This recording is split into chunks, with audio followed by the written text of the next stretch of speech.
Assalamualaikum warahmatullahi wabarakatuh. Halo, Kami dari kelompok 7 yang beranggotakan saya, Fidian Fitri, saya Suci Fadila. saya Nisa Mardianti. Saya Fazil Musa. Di sini kami akan membuat video tentang praktikum tentang hukum. Selamat menyaksikan.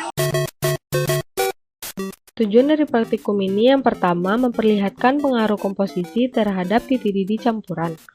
Yang kedua, memperlihatkan pengaruh gaya antar molekul terhadap tekanan uap. Hukum Rolle adalah hukum yang dicetuskan oleh Francois M. van Rolle pada tahun 1830 sampai 1901 untuk mempelajari sifat-sifat tekanan uap larutan yang mengandung zat pelarut yang bersifat non-volatil, serta membahas mengenai aktivitas air. Hukum Rolle menyatakan bahwa tekanan uap parsial komponen A dalam larutan berbanding lurus dengan fraksi mol dan tetapan perbandingan, yaitu tekanan uap komponen A murni. Larutan yang mengikuti hukum Rolle disebut dengan larutan ideal, sedangkan larutan yang tidak menaati hukum Rolle disebut dengan larutan non-ideal. Pada larutan ideal, dari zat pelarut A dan zat pelarut B, tarikan AB sama dengan tarikan AA dan BB, sedangkan kalor pelarutan delta H1 sama dengan 0. Bila tarikan antara AB lebih besar dari tarikan AA dan BB, maka proses pelarutan adalah eksoterm, dan delta H1 kecil dari 0. Penyimpangan dari hukum Rolle ini disebut dengan penyimpangan negatif. Sebaliknya, jika tarikan AB lebih lemah dari tarikan AA dan BB, maka delta H1 besar dari 0. Proses pelarutan ini adalah endoterm. Penyimpangan dari hukum Rolle ini disebut penyimpangan positif. Selanjutnya, alat dan bahan yang digunakan di dalam praktikum beserta fungsinya. Alat yang digunakan yang pertama termometer, berfungsi sebagai untuk mengukur suhu larutan. Yang kedua, labu didih, berfungsi sebagai wadah mereaksikan zat. Yang ketiga, corong, berfungsi sebagai memudahkan memasukkan larutan. Yang keempat, gelas ukur, berfungsi untuk mengukur volume larutan tertentu. Yang kelima, pipet takar, berfungsi untuk memipet larutan dalam jumlah tertentu. Yang keenam, bola hisap, berfungsi untuk memudahkan dalam memipet larutan. Yang ketujuh, standar dan klem yang berfungsi sebagai alat penyangga dan tempat berdirinya alat reflux. Yang kedelapan, pendingin, berfungsi untuk mendinginkan larutan selama percobaan. Jalur air keluar, jalur air masuk, dan yang terakhir, mantel pemanas yang berfungsi sebagai sumber panas selama percobaan.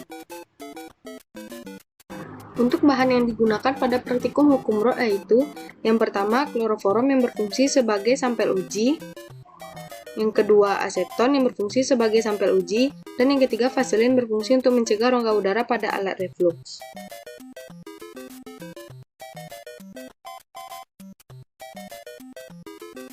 Jas laboratorium. Sebelum memasuki laboratorium, pastikan untuk selalu menggunakan jas laboratorium. Jas laboratorium ini akan melindungi badan kita dari percikat maupun tumpahan bahan kimia atau zat kontaminan yang lainnya.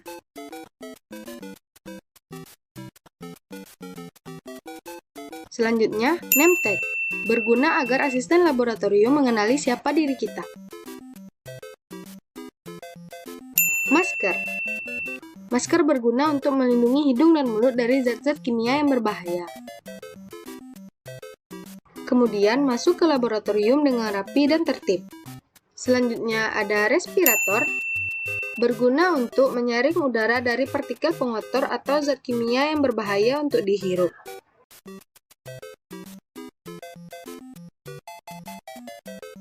Sarung tangan lateks, yang berguna untuk menghindari kontak langsung antara tangan dengan zat kimia. Dan yang terakhir, sarung tangan anti panas, berfungsi untuk melindungi tangan pengguna dari kontak langsung dengan panas. Cara kerja percobaan hukum Rolle. Yang pertama, melakukan penambahan aseton ke dalam kloroforum. Alat reflux dipasang dengan sebaik-baiknya. Kemudian diperiksa saluran air masuk dan air keluar pada pendingin apakah ada kebocoran atau tidak.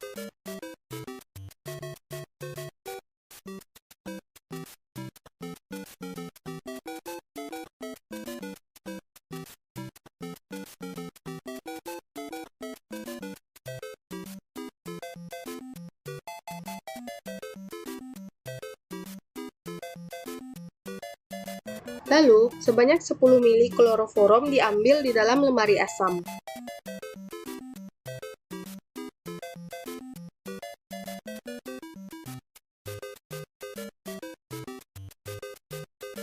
Kloroforum yang sudah diambil dimasukkan ke dalam labu didih.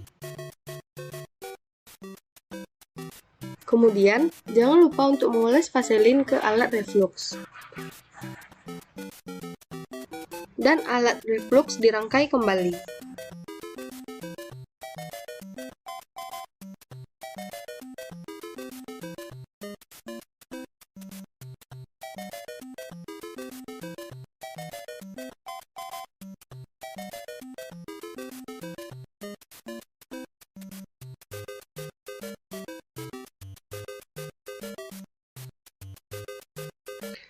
Kemudian, termometer dipasang dan termometer diperhatikan agar tercelup di dalam cairan dan jangan menyentuh dinding gelas reflux.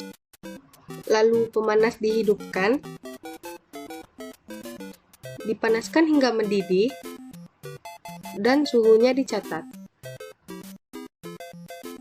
Setelah mendidih, pemanas dijauhkan dari alat reflux.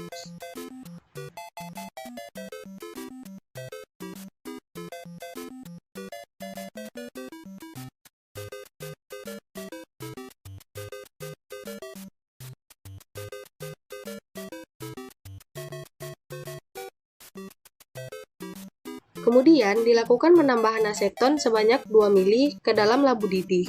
Alat reflux dirangkai kembali dan dilakukan pemanasan kembali hingga campuran mendidih. Setelah suhu tetap, suhu mendidih dicatat dan penambahan aseton diulangi sebanyak 5 kali hingga total volumenya 10 ml. Percobaan kedua yaitu penambahan kloroforum ke dalam aseton. Sebanyak 10 ml aseton diambil di dalam lemari asam.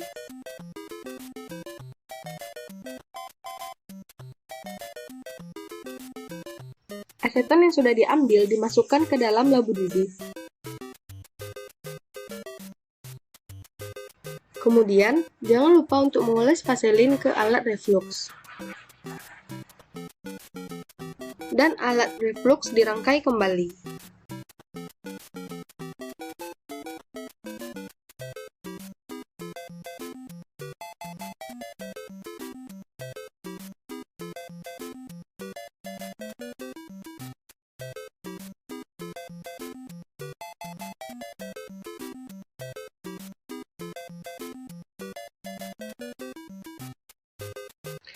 Kemudian, termometer dipasang dan termometer diperhatikan agar tercelup di dalam cairan dan jangan menyentuh dinding gelas reflux.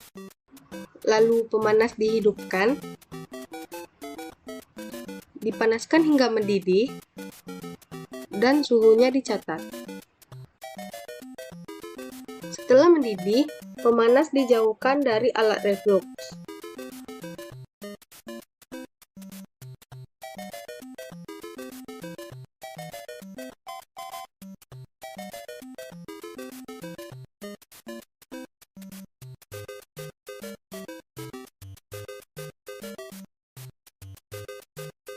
Kemudian dilakukan penambahan kloroforum sebanyak 2 ml ke dalam labu didih. Alat reflux dirangkai kembali dan dilakukan pemanasan kembali hingga campuran mendidih.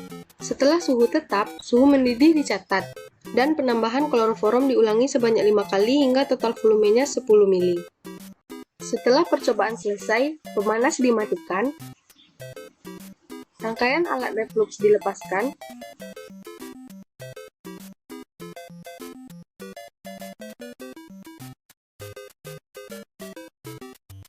dan cairan hasil percobaan dibuang ke dalam dirijen limbah.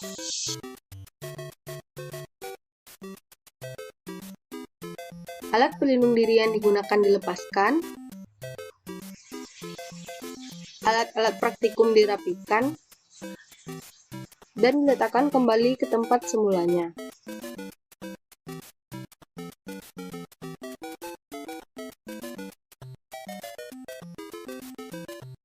Selanjutnya, data dan perhitungan. Berikut data yang didapatkan dari percobaan hukum Roth. Dapat kita lihat pada data penambahan aseton ke kloroforum, semakin banyak aseton yang kita tambahkan, maka titik didih dari campurannya tersebut akan semakin tinggi. Begitupun pada penambahan kloroforum ke aseton.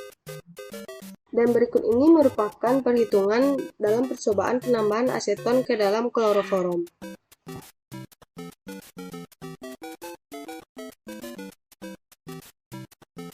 Selanjutnya, ini merupakan perhitungan percobaan penambahan kloroforum ke dalam aseton.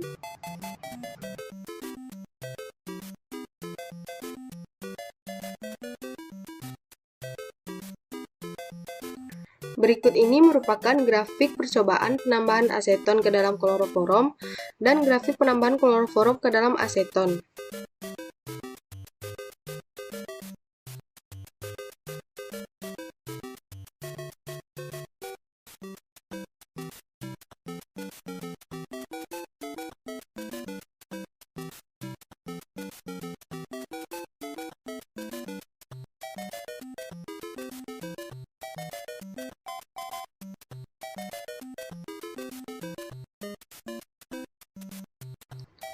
Dari praktikum yang telah dilakukan, dapat ditarik kesimpulan bahwa yang pertama, penambahan zat lain pada larutan akan mengakibatkan terjadinya kenaikan titik didih larutan dan menurunkan tekanan uap. Yang kedua, prinsip percobaan pada praktikum ini ialah pemanasan berulang-ulang. Yang ketiga, penyimpangan yang terjadi pada praktikum ini ialah penyimpangan negatif. Dan yang keempat, hubungan fraksi mol dengan titik didih berbanding lurus. Dan saran yang dapat diberikan setelah melakukan percobaan hukum Roth ini yaitu yang pertama, pada saat melakukan percobaan di laboratorium, gunakan alat pelindung diri yang seharusnya seperti masker, sarung tangan, jas lab, dan sepatu yang tertutup. Yang kedua, selalu mencuci alat yang digunakan sebelum atau sesudah melakukan percobaan. Dan yang ketiga, teliti dalam melihat suhu pada termometer.